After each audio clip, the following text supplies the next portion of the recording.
Welcome back. We're going to talk about the tangent line problem today. So the other day you were looking at a limit that had function notation and we were just practicing on evaluating.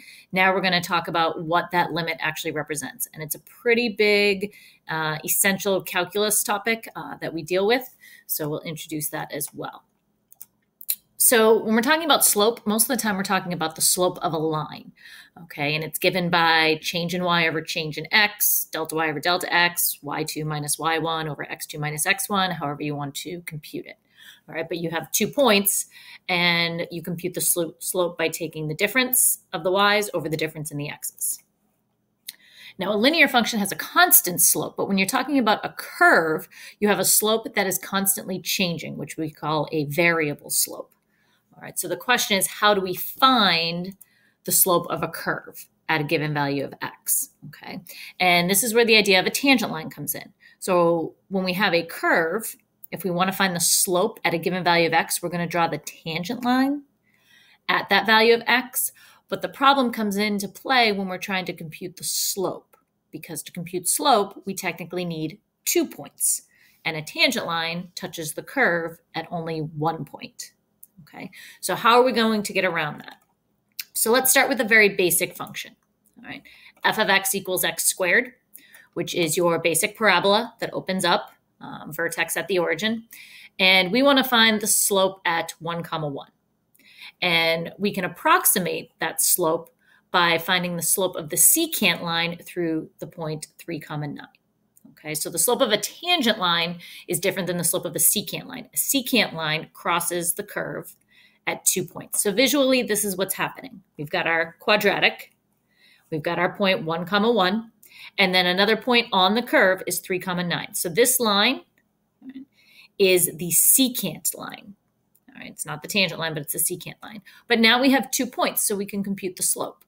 So if we do change in y over change in x, we get that the slope is 4. Now, this doesn't equal the slope of the tangent line. Okay, we can definitely see if you sketch the tangent line here, if you took a ruler and sketched that, you can definitely see that the tangent line is not going to be as steep as this secant line. All right. So what can we do to get a better approximation for the slope of the tangent line? Well, we can take this point, 3, 9, and we can move it closer to our point of tangency, which is going to be 1, 1. All right, but we have somewhere to start. So we have a slope of 4 so far. So a better point to pick that's closer to 1, 1 is 2, 4. And remember, this point has to be on the function f of x equals x squared. So 1 squared is 1, 2 squared is 4. That's where this point is coming from. So now, if we look at that secant line that goes through these 2 points, 1, 1 and 4, 2, 2, 4, and find the slope, all right, between those, we now get a slope of 3. This is a better approximation for the slope of the tangent line, but it's still not equal to the slope of the tangent line.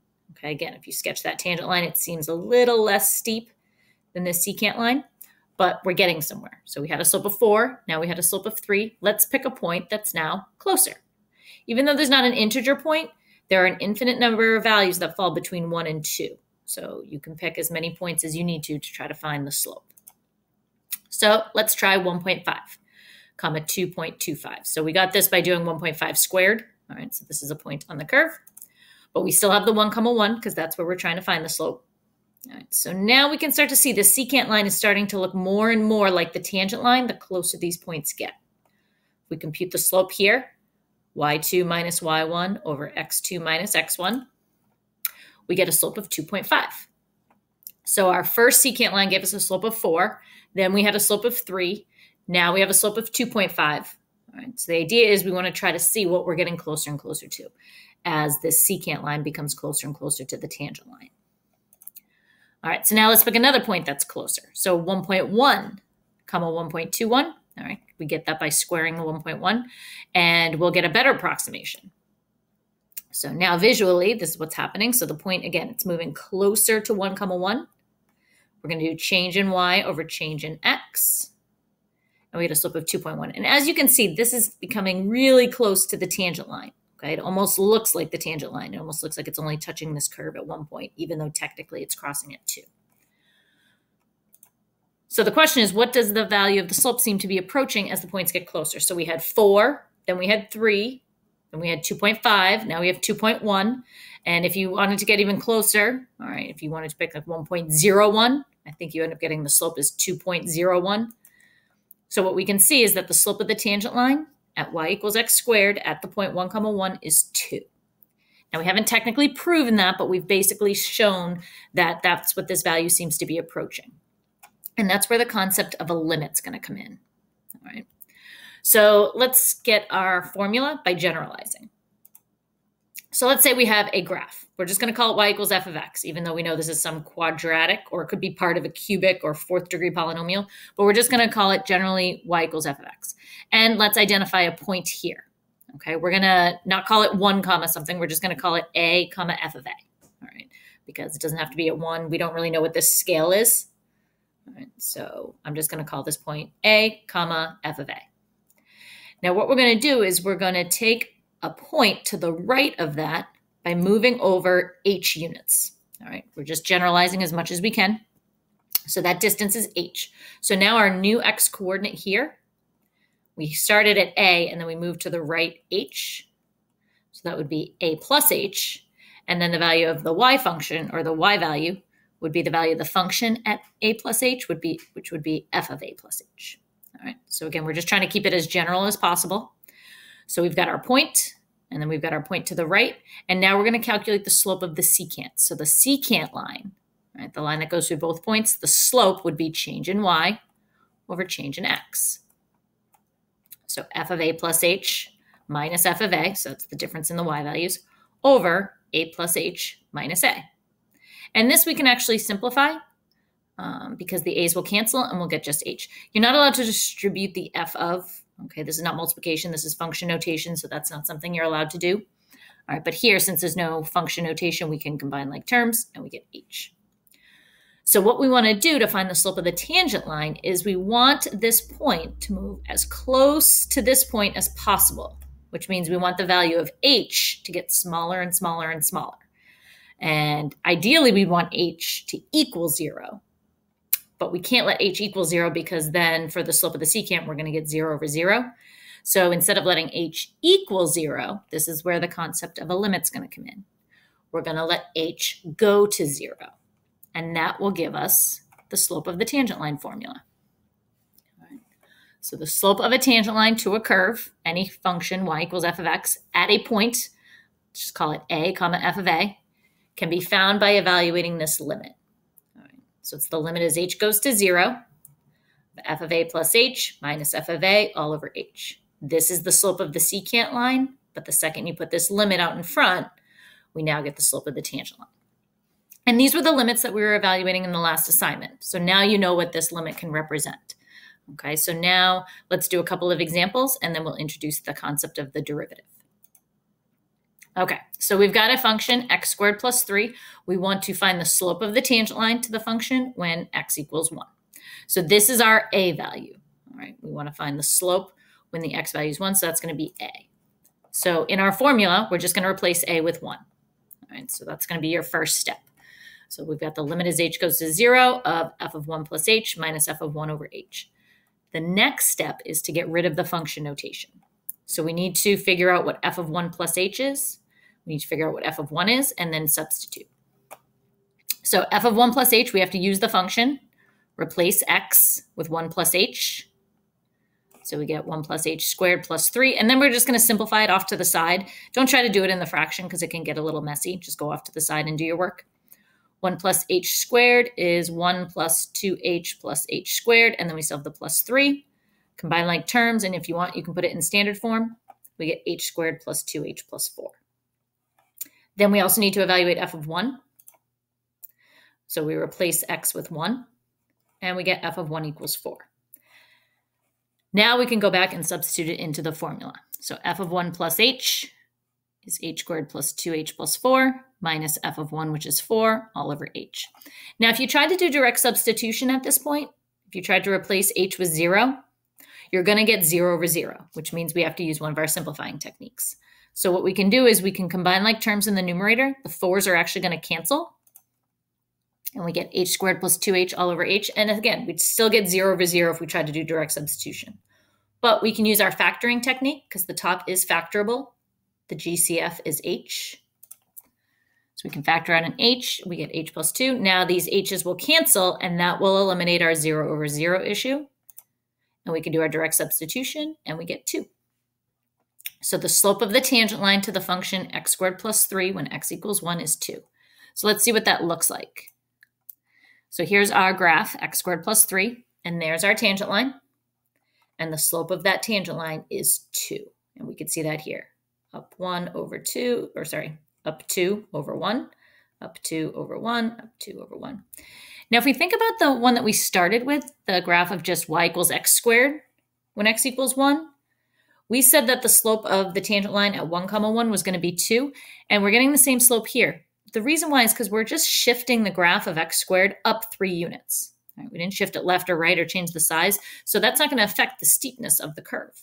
All right, so what we can basically conclude is that if we have any function, f of x equals x squared plus k, then the slope at x equals 1 is always going to be 2. All right, if we take this graph and shift it vertically, all right, the slope at 1 is not going to change. We can also find some other slopes because of the symmetry. The slope at -1 would be -2. All right, it's the same steepness, just in the opposite direction, decreasing, so it would have a negative slope. Okay, so let's look at another example that's not a quadratic. So we've got f of x equals 1 over x. We're going to find the slope of the function at the point 2, 1/2. So they're not just giving us the x value, they're actually also giving us the y value, which we could have gotten as well by plugging 2 into the original function. So we're going to use our formula for slope of a tangent line, replace a with 2. So f of 2 plus h minus f of 2 all over h. The limit as h goes to 0. And we need to figure out f of 2 plus h, which is just replacing x with 2 plus h. That gives us 1 over 2 plus h. That doesn't simplify at all. And f of 2, which was given in the original problem as 1/2, or we could get it by substituting it in here. And now we're going to replace our two function notations. So f of 2 plus h is 1 over 2 plus h minus 1/2 all over h. So if we try to do the limit as h goes to 0 here, we're going to get 1/2 minus 1/2, which is 0 over 0. So we need to simplify. When we were talking about analytic limits, to simplify complex fractions, we needed to multiply the top and bottom by the LCD. So in this case, we've got a denominator of 2 and a denominator of 2 plus h. So the LCD of those two denominators is 2 times 2 plus h. We're going to distribute that to the first term and to the second term. And on the bottom, we're just going to keep everything factored. So 2 times 2 plus h times 1 over 2 plus h. The 2 plus h's will cancel, and we'll get just 2. Minus 1/2 times 2 plus h. The 2's will cancel, and we've got the 2 plus h. But make sure you keep the parentheses. And on the bottom, we're just going to keep everything factored. 2 times h times 2 plus h. Now remember, we're not allowed to cancel these 2 plus h's because this is subtraction. The top is not factored. What we can do is distribute this negative, combine like terms.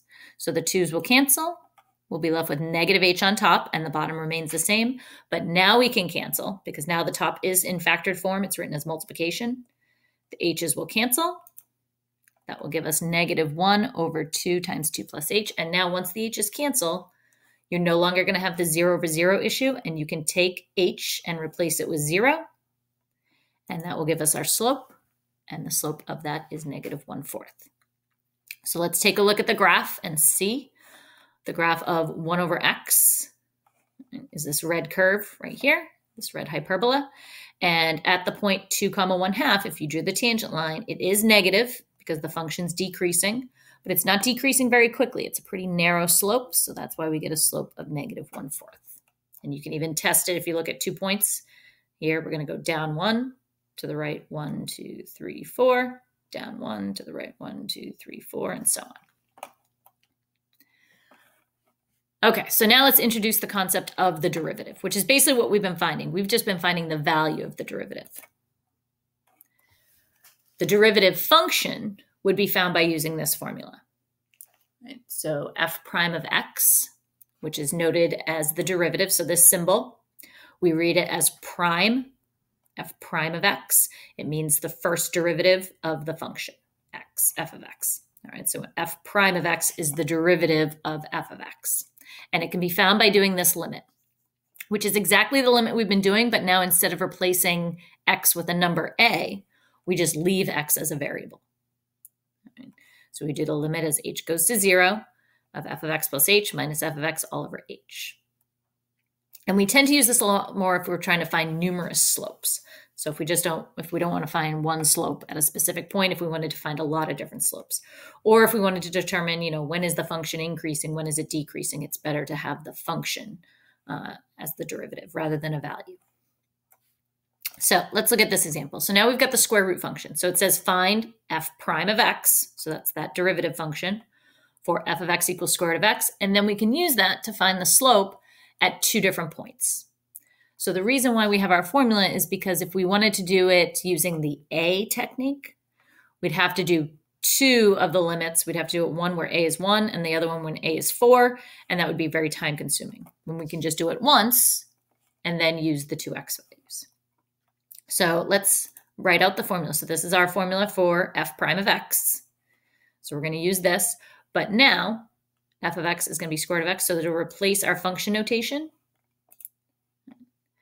f of x plus h would be square root of x plus h minus f of x, which is our given function, square root of x, all over h.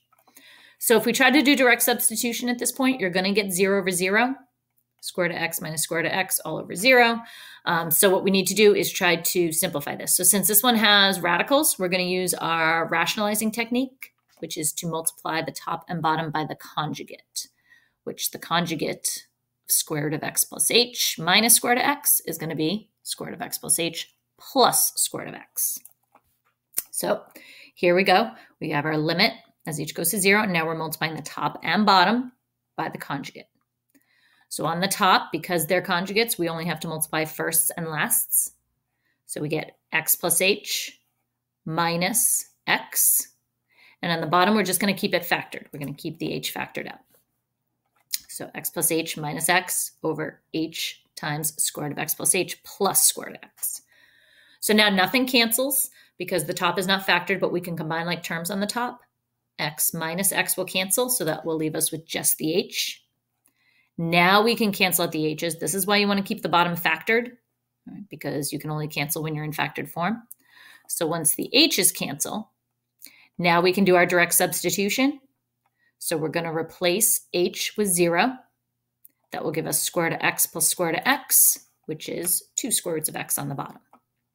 So this function that we just found is f prime of x. So this represents the derivative of f of x, which also represents the slope of f of x at different x values.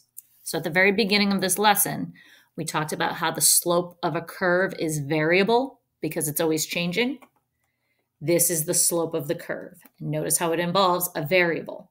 All right, it involves x because it's constantly changing depending on the x values. But we can find a lot of things just by looking at this. This function, its domain is only x is greater than 0. So therefore, the slopes can only be found at x values that are greater than 0. Another thing we can state is that this function is actually always positive. So no matter where we are on the domain of the curve, the slopes will always be positive. And we wanted to find the slope at the point 1, 1, so we need to replace x with 1. And that's going to give us 1/2. We also wanted to find the slope at the point 4, 2, so we're going to replace x with 4. Square root of 4 is 2, and 2 times 2 is 4, so we get 1/4. All right, so we got 2 positive slopes, and visually what it would look like is this. So here's our slope at 1, 1. It's a positive slope, not very steep, but it is positive. And then at 4, 2, we have another positive slope.